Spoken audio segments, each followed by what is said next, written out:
Кажетта адам өзін қалай аластауға, жаман негативтен тазалауға болатынын айтты. Танымал шаман, көріпкел Кажетта Ахметжановна керемет кеңестермен бөлісті. Кейде адам өзін жайсыз сезініп, үйде, жұмыста мазасы қашып, себепстен себеп сауырып қалады. Ұйқысы қанбайды, апатия жағдайында жүреді.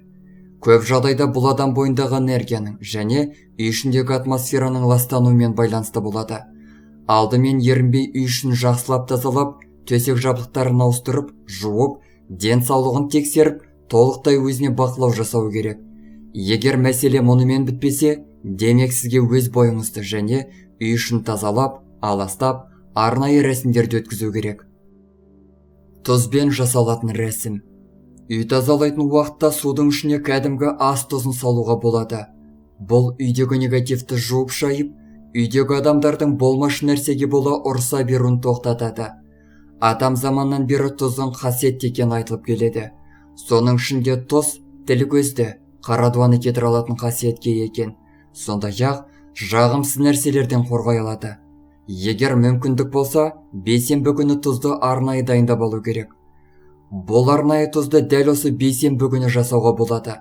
Тапаға бір уыстай тұзды салып, қыздырып, тыпырлап атыла бастағанша қыздырып алу керек. Одан кейін шығатын бумен үйдің ішін толық аластап шығуға болады.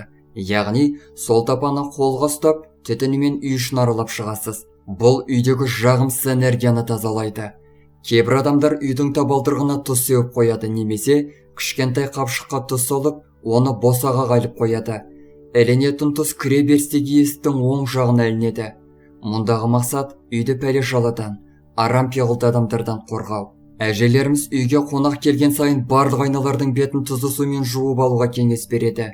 Кейін таза құрғақ матамен сүртіп тастайсыз. Қоңырау сыңғыры. Қоңыраудың сыңғыры үйді жаман энергиядан тазартып қана қоймайды, жағымды, жайлы атмосфераға айналдырады. Үйде позитивті энергияны қалыптастырады. Қоңырауды қолыңызға алып, үйдің барлық түкпір-түкпірін, әжетхана мен жуынатын бөлмені, барлық қуыс бұрышты қоңыраумен жүріп өту керек.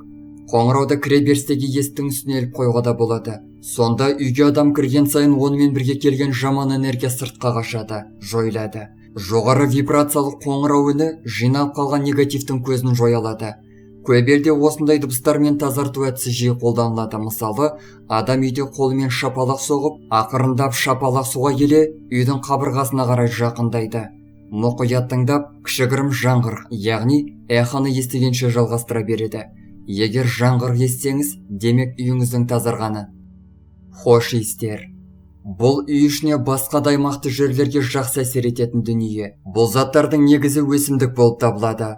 Бұл өсімдіктердің өмірлік энергиясы өте зор. Осының арқасында хош иістер жағымсыз энергетикамен, негативтермен күреседі. Сондай-ақ үйдің ішін арша өте жақсы тазалайды. Жау-жапырақ негативті, тіл көзді, іші тар адамдардың жағымсыз энергиясын жоятын күшке ие. Ал кәдімгі апельсиннің иісі үйдегі қуатты арттырады.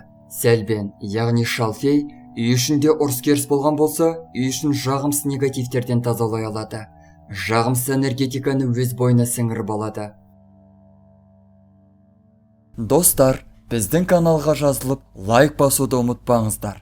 Келесі шығарылымдар тек қана сіздер үшін.